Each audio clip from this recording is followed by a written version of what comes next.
Bom dia, pessoal. Eu acho que já é boa tarde, né?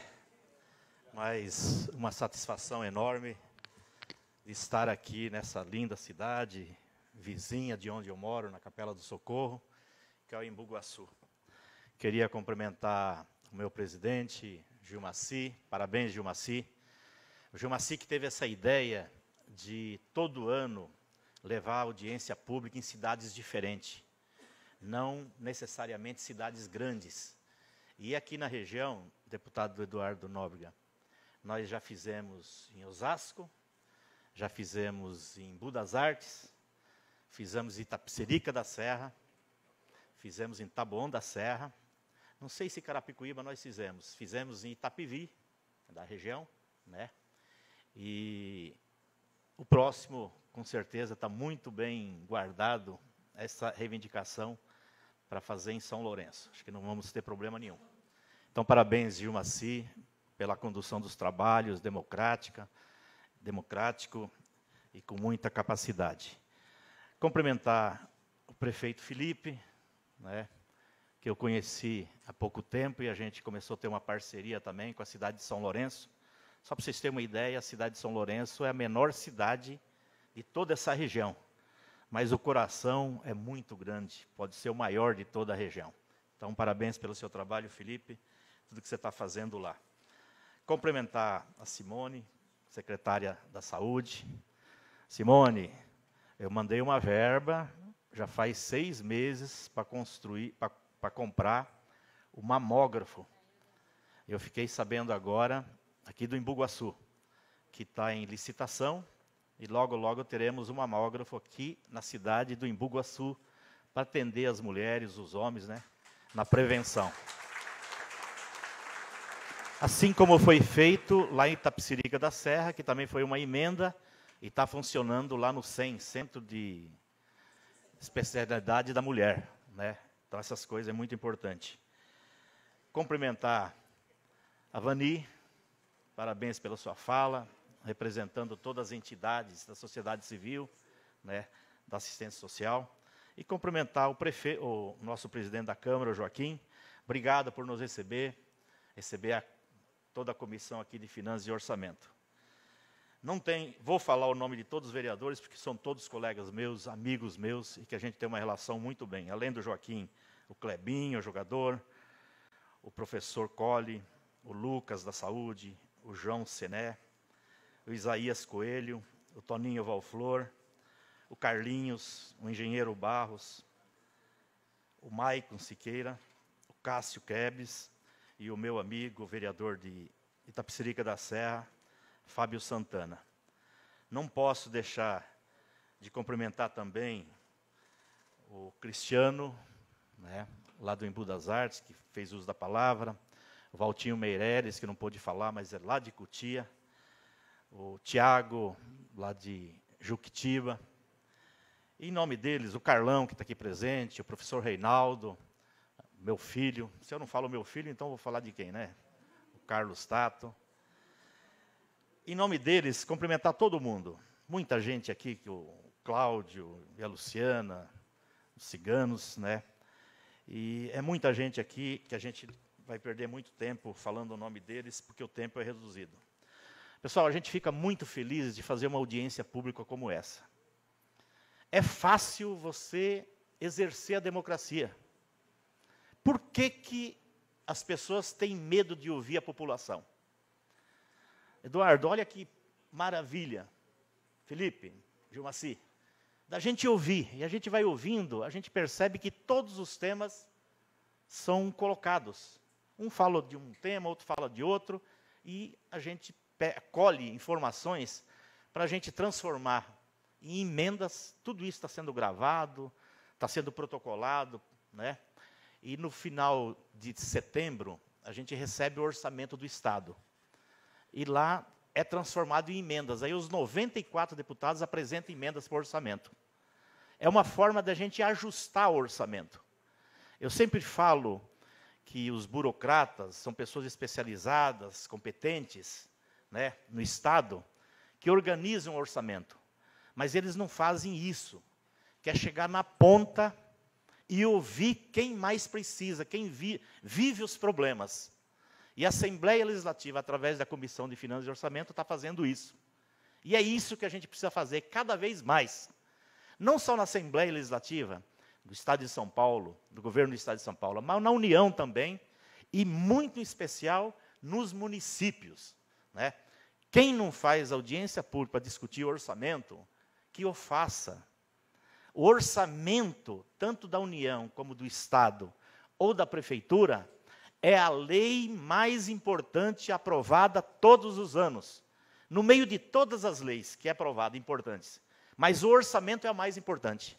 E se é a mais importante, tem que ouvir a população, tem que ouvir as entidades, tem que ouvir os prefeitos, os vereadores, os funcionários públicos, para a gente distribuir melhor o dinheiro. Nunca tem dinheiro suficiente. Aí é questão de prioridade. E é isso que a gente está fazendo. Temas importantes da região, e que eu queria colocar aqui. Nova Raposo Tavares. Né? Por quê? Porque essa audiência pública é de toda a região, pessoal. Né? Uma obra importantíssima, necessária, mas como que vai ser essa Nova Raposo Tavares? Para isso, na Comissão de Transportes, quarta-feira, nós aprovamos uma audiência pública, para envolver todos os prefeitos, todas as entidades, para a gente ver o que tem no projeto e opinar. Ouvir a sociedade, principalmente de todos aqueles municípios que fazem parte da Raposo Tavares, que é importante para todo mundo. Né? Tem uma parte muito grande que é na capital, e a SP Trans já tem um projeto, desde lá de trás, para cuidar da parte da capital. E depois tem a parte fora da capital, que chega até São Roque. Vai ter pedágio? Estão falando que vai ter até 6 pedágios. Isso mexe com a população, mexe com a economia. Né? Então, temos que discutir. Outra coisa importante que foi levantada aqui. E aí, eu vou falar para vocês, não existe um parlamentar, tanto estadual como federal, que não está preocupado com a questão da BR-116, a Regis Bittencourt. Logo, logo vai ter novidade, tanto do governo federal, como do Estado, que tem que fazer junto. O que a gente sabe é que quando foi feita a concessão, no contrato, deputado Eduardo, você deve saber, como é que é o nome da Arteres, era obrigado a fazer as marginais do lado. O que aconteceu? Estão recebendo pedágio há tantos anos, está na época da renovação e não fizeram as marginais. E é um caos para toda essa população. Por quê? Porque 70%, 80% de todo o Mercosul, né, do Paraná, do Rio Grande do Sul, Santa Catarina e de outros países, os caminhões passam por ali, porque dá acesso ao Porto de Santos. Então não tem jeito, o governo do Estado e federal tem que entrar em acordo e resolver. Uma outra saída para o Rodoanel. Aliás, aquela entrada para pegar o Rodoanel foi muito mal feita, né? Você tem que ficar dando curva. Né? Tudo isso atrasa. Então, essa questão aí está muito, todo mundo está preocupado. Né? Esses dias eu estava falando com o Gilmar, meu irmão, né? Outros deputados também estão fazendo a mesma coisa, conversando lá em Brasília, na Comissão de Transporte, na ANTT, né? No DENIT, para resolver isso. E nós, no governo do Estado de São Paulo, a gente está pressionando, na Comissão de Transporte a gente sempre cobra, porque realmente está atrasando a vida da população dessa região. Principalmente quem vem de Juquitiba, São Lourenço, é um absurdo, né? Outra coisa que eu queria falar, geral, é a questão da saúde, como foi colocado aqui. Eu acho que o Cristiano colocou muito bem aqui. E a gente tem lutado muito, tem feito manifestações sobre o HGIS. Que ideia mais infeliz de fechar o pronto atendimento dos hospitais regionais. E foram 9 hospitais regionais só na região metropolitana. Não é só o HGIS. Outros hospitais, Taboão da Serra, Cotia, né? Taboão da Serra não, Cotia, também, tá bom? Né? Franco da Rocha. E aí, o que faz? Sufoca os municípios. Né? A estrutura maior do governo do Estado, onde tem dinheiro, você fecha e não atende os prontos-socorros. Então, realmente, é esse caos. A gente continua lutando, fazendo a reunião, cobrando a secretária Eleusis Paiva, para que abra. A ideia de fechar esse pronto atendimento, e que isso seja feito nos prontos socorros municipais, é uma ideia até inteligente. Mas isso para o primeiro mundo. Para onde tem uma UBS, né, que a gente fala de pronto-socorro, para cada 30 mil habitantes. Só que uma UBS aqui cuida de 50, 60, 70, até 100 mil. Aí não funciona. Por isso que os hospitais regionais têm que ser, o pronto-socorro tem que ser aberto. Né? Queria falar também de um assunto muito falado aqui, que é assistência social. Quando eu falo assistência social, Vani, para vocês terem uma ideia, o Estado de São Paulo, no orçamento, tem apenas 0,35% do orçamento. Tinha 0,38%, o Tarcísio conseguiu diminuir para 0,35%. Assistência social é a primeira coisa que a população procura quando está em dificuldade. É a primeira coisa, porque ela cuida do leve leite, cuida da cesta básica, cuida do bom prato. Assistência social cuida das atividades, das entidades, né, das prefeituras. E se você tem só 0,32%, não tem dinheiro. E não adianta cobrar dos prefeitos do município, que a primeira coisa que a gente faz é tirar pedra no prefeito, não importa quem seja. Prefeitura não tem dinheiro. Quem tem dinheiro é o Estado e a União. Então, quem tem que colocar dinheiro na secretaria para fazer as parcerias é o Estado e a União. E a cidade, o Estado de São Paulo tem apenas, não tem 0,5% para uma área tão importante.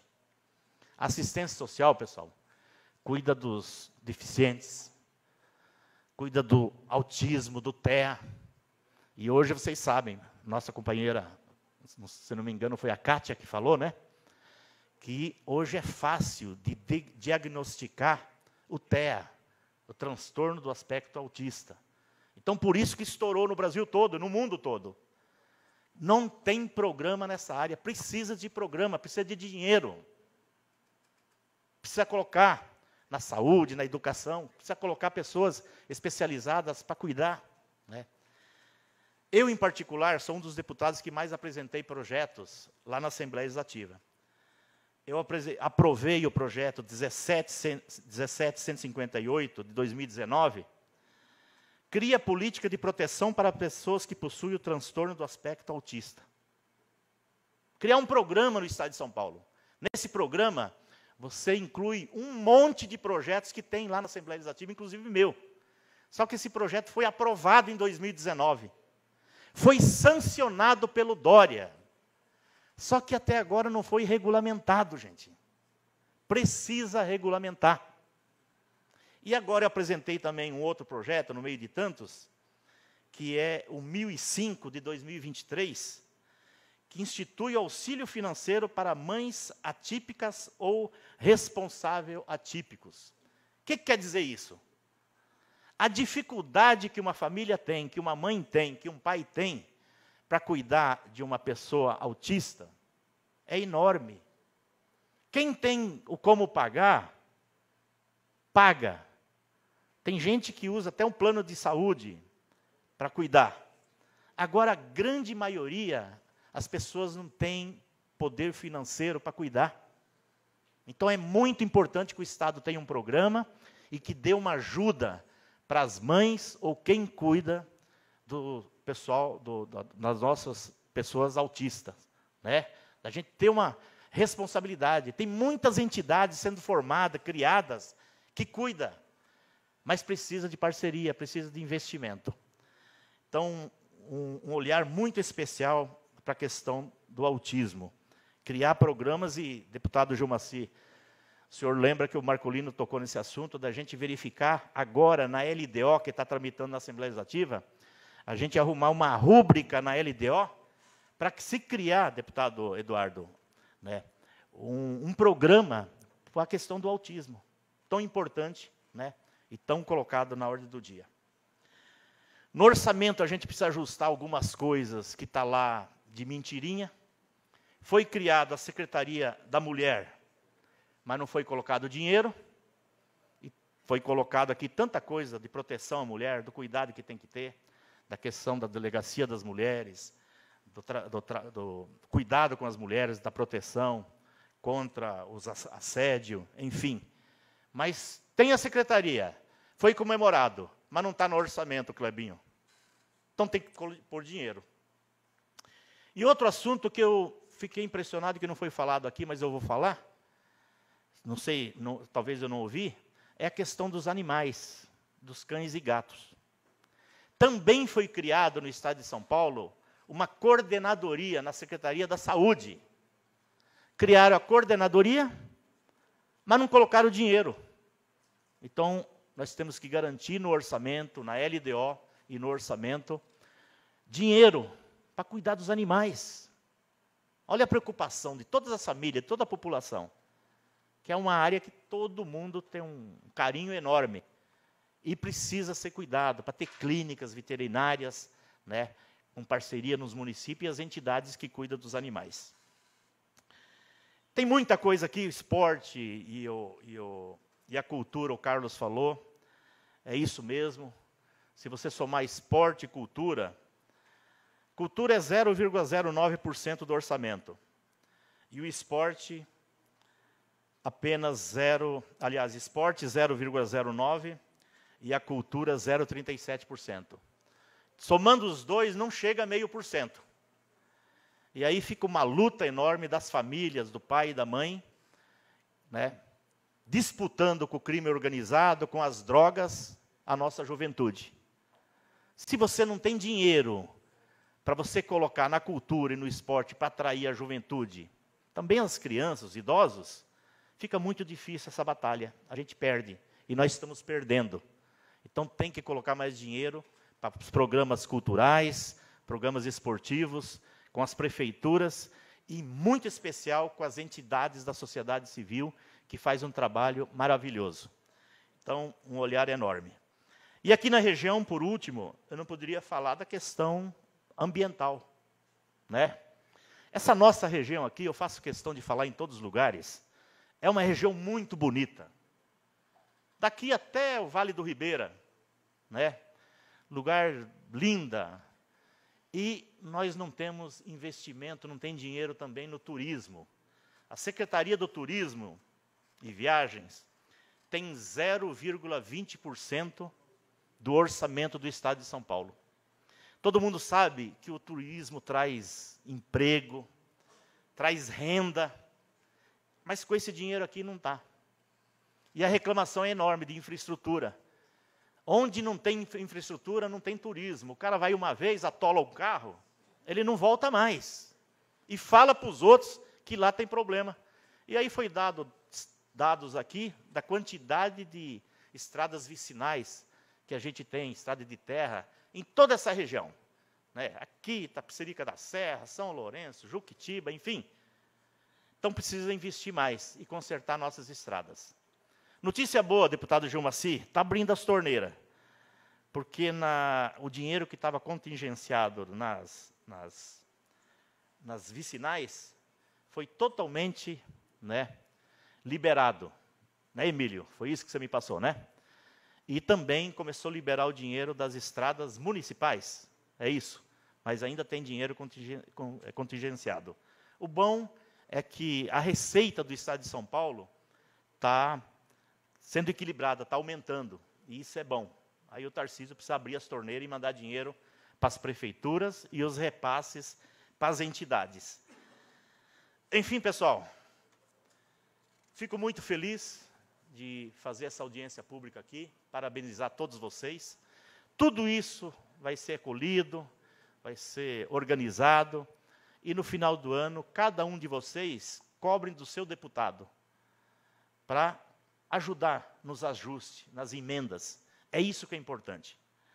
Porque as emendas, como foi colocado aqui, nessa região, obviamente eu moro aqui, a gente manda muitas emendas, tanto eu como o deputado Newton Tato, deputado Eduardo, outros deputados da região. Mas a gente resolve o problema no orçamento. A emenda você cuida pontualmente. Quem tem relação com o deputado, com o secretário, com o governador, né? Agora são 645 municípios no estado de São Paulo. E quem não tem? Quem não tem relação? Como que ele consegue a verba para as secretarias? Só se tiver garantido no orçamento. Por isso que nós precisamos colocar no orçamento para atender todo mundo, né? A gente continua mandando as emendas, mas as emendas é pontual, atende um município, atende outro município, mas não atende todo mundo. E, por final, aquilo que o João Maci criou uma expectativa enorme, né? Como esse ano também é uma novidade, no dia da audiência pública a gente já destina um valor carimbado pela Comissão de Finanças e Orçamento, sempre escolhido pelos deputados que estão participando da audiência pública. Que tem que ser, né? Quem está ouvindo a população, né? Então, a gente decide. E isso tem uma concordância e o apoio do presidente da Assembleia Legislativa, André do Prado. Então, a gente está destinando dinheiro carimbado, certo? Vai ser transformado em emenda, mas tipo emenda impositiva. E aqui não poderia deixar de atender, né? E eu falei que é o menor município, mas de um coração grande. Então, hoje, a Comissão de Finanças e Orçamento, o deputado Enio Tato, o deputado Eduardo Nobre e o deputado Gil Maci, vai atender seu pedido e vai mandar os 500 mil para São Lourenço. Tá bom?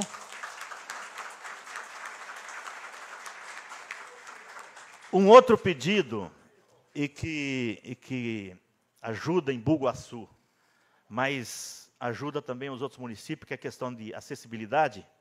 E eu vi muitos vídeos aqui, muita reclamação e uma necessidade de construir uma ponte, a ponte do Paulistinha. Então, acho que não tem vereador que não falou disso. Deputados, pré-candidatos, todo mundo fala disso. Então, a gente vai mandar 500 mil também para construir essa ponte, né? Acho que é a prefeitura que tem que construir ou o Estado? Tá. Então, a gente vai mandar esses 500 mil. Se construir antes da chegada desses 500 mil, é destinado para outra coisa pela prefeitura. E, por último, aquilo que foi unanimidade aqui. E eu já ouvi isso muito tempo atrás. A questão do parque ecológico ou parque da várzea. Aí nós vamos caprichar um pouco mais. Não vai dar para resolver tudo, mas a gente vai mandar 1,5 milhão para investir. Ah, Carlão. Carlão falou nisso. A gente investir nesse parque. Por quê? Porque não é uma verba que vem para o Imbuguaçu. Vem para toda a região. Todo mundo usa esse parque. É um parque muito bonito. E precisa criar condições para as pessoas utilizarem e usufruírem. Ok? Parabéns, deputado. Esse projeto que você falou do Campos Machado, o Carlão, arquiteto, projetista, sempre fala. Não é o perfeito, mas é aquilo que deu para fazer, para melhorar a lei específica da Guarapiranga. E o Eduardo teve a feliz ideia de ser coautor de um projeto do Campos Machado e colocou como prioritário para ele, e aí foi unanimidade. Todo mundo concordou, parabéns pelo seu trabalho e por esse projeto que já está em prática. Além de um esforço enorme de todos os parlamentares, mas que agora que ele é deputado, né, junto com o Aprígio, trazendo a estação do metrô, né, até o Taboão da Serra. Isso é tão importante que o nome é metrô, metropolitano, né? Mas até hoje as estações não saíram, o metrô não saiu da capital. A primeira estação fora da capital de São Paulo vai ser essa do Taboão da Serra. Vão me cobrar se eu não falei, mas é uma preocupação enorme na EMTU, questão do transporte que foi colocado aqui. Eduardo, a bendita linha que foi tirada, 282, o pessoal de Juquitiba me ajuda. 282, né? É. Vamos lutar para ver se eles colocam novamente essa linha. Colocaram, mas tem que fazer um monte de volta, e nessa época saía de Juquitiba e ia direto para o terminal Tietê, o Largo da Batata, e agora colocaram até Taboão da Serra, mas com um monte de voltas. Não colocaram. Dá um transtorno enorme. E aí o cara tem que pagar mais uma passagem, né? É. Então a gente vai pedir uma audiência na EMTU para ver se volta essa linha 282 de Juquitiba até a estação do metrô. Grande abraço a todos vocês, fiquem com Deus, parabéns pela audiência pública, e a gente sair daqui muito contente por ouvir as demandas de vocês, e vamos procurar atender o máximo possível. Um abraço a todos.